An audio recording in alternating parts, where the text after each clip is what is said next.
As a home maker हम अपनी mornings को ना बड़ी हद तक कोशिश करती हैं कि पुरसकून बनाए, रिलैक्स्ड रहें, बच्चों के लंच वगैरह किसी भी चीज़ की परेशानी ना हो, उसके लिए हमेशा ही हमारी कोशिश होती है हम पहले से ही कुछ प्री प्लानिंग करके रख लेती हैं। इसके बाद हमारी कोशिश होती है कि हमारे जो घर के काम है ना वो भी बड़े ही रिलैक्स्ड होकर हम अपने आप को पुरसकून रख के घर के काम कर लें। किसी भी कमरे में जाएँ तो हमारा जो दिल है ना वो ये ना कहे कि यार हर वक़्त मैं अपने घर को साफ़ करती हूँ, लेकिन फिर भी सुबह दोबारा से जिस रूम में भी मैं जाऊँ, वहाँ पर हर चीज़ बिखरी हुई ही क्यों नज़र आती है। तो इसका हल और इसके लिए क्या हम कर सकते हैं, आज के व्लॉग में आपके साथ शेयर करूँगी। मैं आपके साथ अपनी इवनिंग की simple, easy, productive, relaxed routine share करूँगी, जिसमें मैं रिलैक्स रख के अपने घर को भी एक दफ़ा से मैनेज कर लेती हूँ, अपनी हेल्थ का ख़्याल भी रखती हूँ, अपने लिए टाइम भी निकालती हूँ, अपनी इबादत को भी टाइम ज़रूर ही देती हूँ। आज का व्लॉग होने वाला है बहुत ही ज़्यादा इंटरेस्टिंग। आपने व्लॉग को पूरा ज़रूर देखना है और अगर अच्छा लगे तो चैनल को सब्सक्राइब, वीडियो को लाइक एंड शेयर करना मत भूलिएगा। सबसे पहला काम तो मैं हमेशा ये करती हूँ कि जब भी मैं असर की नमाज़ पढ़ती हूँ उसके बाद मैं अपने घर के रूम्स में एक चक्कर ज़रूर लगाती हूँ कि कोई चीज़ जो कि जिस जगह पे बिलोंग करती है वहाँ से हिली हुई है, इधर हुई है, या बच्चों ने अपनी कोई चीज़ें फैला दी हैं तो उनको ना मैं एक जगह पर रख दूँ।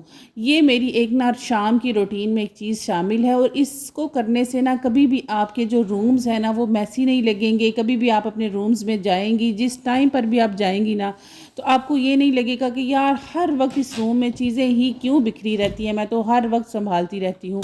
इसके लिए शाम के टाइम पे एक छोटी सी 5 मिनट की रूटीन सेट कर लें, अपने रूम्स को एक दफ़ा देख लें, थॉरली झाड़ू पोछा मत करें, सिर्फ चीज़ें समेट लें और आपके जो रूम्स हैं ना वो 100% क्लियर हो जाएंगे।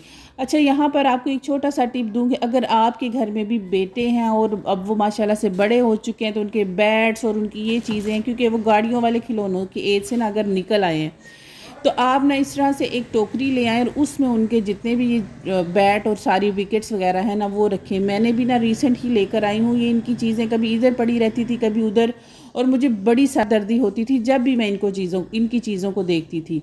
इन सारी चीज़ों को समेटने का भी ना बड़ा अच्छा सा ये तरीका है, आजमाइएगा ज़रूर, आपके बहुत काम आएगा और बजट फ्रेंडली है। 250 रुपीज़ शॉप से ना मैंने ये टोकरी खरीदी है।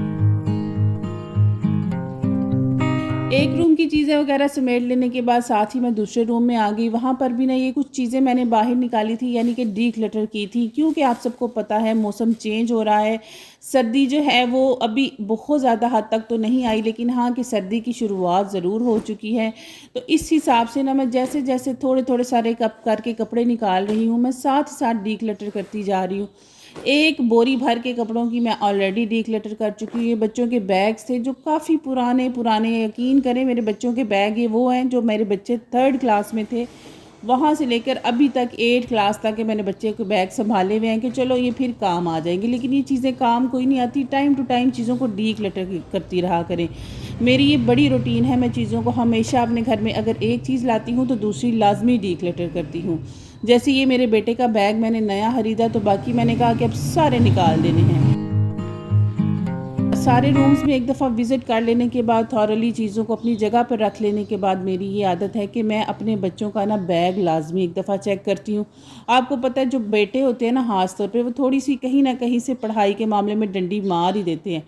तो जब वो घर पे नहीं होते ना तो मैं एक चाय का कप लेती हूँ, उसको इंजॉय करती हूँ और साथ ही साथ मैं क्या करती हूँ कि इनका बैग चेक करती हूँ, इनकी डायरीज़ देख लेती हूँ, इनके जो टेस्ट हुए हुए होते हैं मैं वो चेक कर लेती हूँ। जो मेरे बच्चों की परफॉर्मेंस हो, अगर कभी कभार टीचर्स ने कोई रिस्पांस दे दिया है नोटबुक पे तो वो भी मैं चेक कर लेती हूँ। इस तरह से ना हम लोग भी अपने बच्चों की स्टडीज़ के बारे में जो है वो कॉन्शियस रहती हैं, हमें पता होता है कि बच्चों की क्या परफॉर्मेंस है। ख़ास तौर पर अगर आपके बच्चे ट्यूशन्स जाते हैं तो ये रूटीन आप लाजमी फ़ॉलो कीजिएगा। इसी तरह एक चक्कर किचन का मैं लाज़मी लगाती हूँ और मुझे अभी याद भी आया कि मैंने ना ये 2 डोंगे लेकर आए थे, इसमें मैंने देसी घी की बाल्टी खाली करनी थी और देसी घी मैंने इनमें भरना था। उससे पहले मैंने क्या किया कि मैंने टोकरी में जितने भी बर्तन धुले हुए पड़े थे उनको सारों को उनकी जगह पर रखा। आज दिन के टाइम पे ना खाना मैंने वही खा लिया था जो लेफ़्ट ओवर कल का सालन पड़ा था। तो वीकेंड भी था, मैंने कहा चलो बच्चों की फरमाइश का स्टीम रोस्ट भी बना लूँगी और साथ साथ अपना ये काम भी कर लूँगी। वैसे भी मेरी हमेशा से ये आदत है कि जब भी मैं किचन में कोई भी काम करने आती हूँ ना, मैं हमेशा किचन में तो मल्टीटास्किंग करती ही हूँ और ये बात मैं हमेशा और हर दफ़ा ही अपने व्लॉग में बताती हूँ। आपको बताने का सिर्फ मकसद इतना होता है कि अगर आपका भी कोई काम इस तरह का पेंडिंग हो ना अगर और आप अपने किचन में मौजूद हो तो वो काम ज़रूर कर लें। अच्छा, ये जो डोंगे आप देख रहे हैं ना, ये मैं 100 रुपीज़ शॉप से लेकर आई थी और ये जो देसी घी वाली बाल्टी है ना, ये मुझे एक तो ये बंद अच्छी तरह से नहीं होती थी। मुझे इसको जब भी देखती थी ना तो ज़हनी परेशानी होती थी कि यार मैं इतनी मेहनत करके एक-एक थोड़ा तुपका मलाई का इकट्ठा करके ना देसी घी बनाती हूँ और ये इस तरह से पड़ा रहता है तो मुझे ना बड़ी उलझन होती थी। तो ये 100 रुपीज़ शॉप से ना मैंने ये देखे थे, मैंने कहा था मैं यही लेकर आऊँगी और ना ये हैं भी बड़े अच्छे, देखने में भी बड़े अच्छे लगते हैं। और अगर आप लोग सोच रहे हैं कि आपने अपनी जो किचन है उसको ऑर्गेनाइज़ करना है, आपको दालें वगैरह रखने के लिए कोई डब्बा चाहिए, तो ये बड़े बेस्ट हैं। आपके बजट फ्रेंडली होंगे, बजट में आपके आ जाएंगे और किचन में पड़े हुए भी अच्छे लगेंगे, स्पेस भी कम लेंगे, एक दूसरे के ऊपर स्टैक भी हो जाएंगे। तो अगर आप खरीदना चाहें तो आप ज़रूर खरीद लीजिएगा अगर आपको इनकी ज़रूरत हो तब, वरना नहीं खरीदिएगा। अब आ जाते हैं अपने सिंपल इजी स्टीम रोस्ट की रेसिपी की तरफ। बहुत आसान है, मुश्किल नहीं है और मुझे लगता है आप सबको ही आता होगा। हर बंदे का अपना अपना तरीका होता है। मेरा क्या तरीका है मैंने सोचा आप लोगों के साथ भी ज़रूर शेयर कर दूँ। सबसे पहले तो मैं चिकन को ना इस तरह से नमक, पानी और सिरके के साथ मिक्स करके ना तकरीबन आधे घंटे के लिए रख देती हूँ ताकि जो चिकन के अंदर स्मेल है या ब्लड है वो सारा निकल जाए।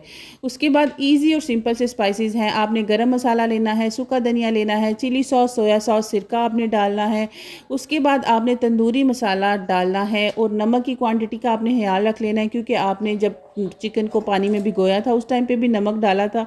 तो बस आपने नमक जो है वो कम रखना है क्योंकि हम इसको एक ही पैन में बना रहे हैं। तो फिर अगर नमक ज़्यादा होगा ना तो वो बिल्कुल खाने में मज़ा नहीं आएगा।